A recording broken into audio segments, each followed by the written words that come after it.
Over 1.5 million American soldiers have served in either Iraq or Afghanistan. Of those troops, over 50,000 are wounded veterans, returning home with injuries ranging from PTSD to paralysis.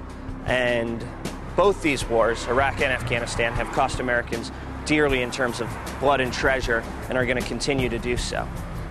Now, most Americans find this, frankly, depressing. And it is. I mean, every day you hear stories or you read stories about the Walter Reeds or homeless veterans or broken families from the war. And I get it, that's sad. But at the same time, aren't these those same heroes who served so bravely overseas? And what if we could take all of that energy and all of that passion to serve and channel it into something positive?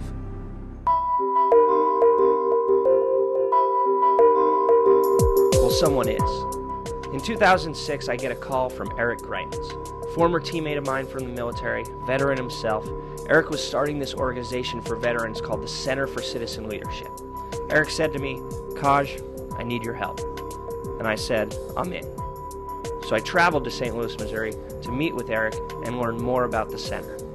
We have a lot of veterans who are coming home, who are wounded and disabled, and are surviving injuries that they never would have survived before.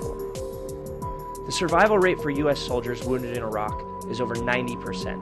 That's higher than any war in history. And in large part, that's due to advances in battlefield medicine. But the flip side of that progress is that it means that there's a lot more seriously wounded veterans coming home. You ask these Marines what they want to do when they recover, and every single one of them told me that they wanted to return to their unit. But the truth was, I knew, and they knew, that that wasn't really going to happen. There are now more than 30,000 wounded troops from the wars in Iraq and Afghanistan.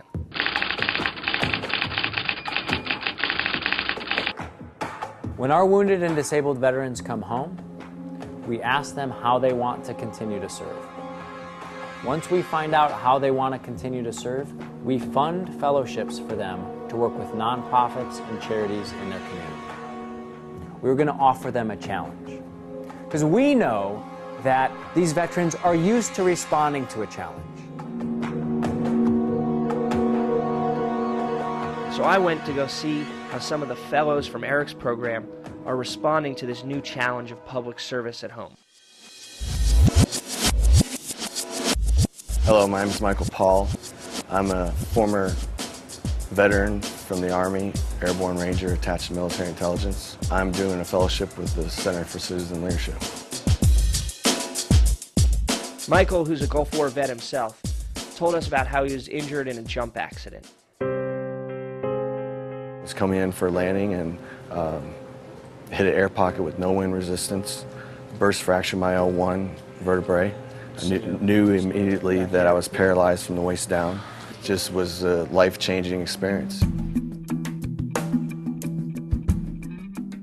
Michael dealt with his injuries not by doing less, but by doing more. He teaches himself how to paraski and then goes on to teach others. Tell me what adaptive skiing is. Adaptive skiing is just skiing for people with disabilities, a ski that you're actually sitting in the bucket and you've got two outriggers. And what did you find when you were teaching other wounded veterans? The experience for them and for me was just, amazing just to see the hope that they have, just broaden their horizons that, hey, we can do so much more than we think if we just set our mind to it. Being a veteran myself, and I think that I can, help these veterans coming back try to realize their potential. Yes, they are injured, but they can still participate in activities such as skiing. There's over 175,000 disabled veterans from all wars living in the U.S. today. Now, not all of these injuries are physical. PTSD, or post-traumatic stress disorder, is affecting so many troops returning from combat.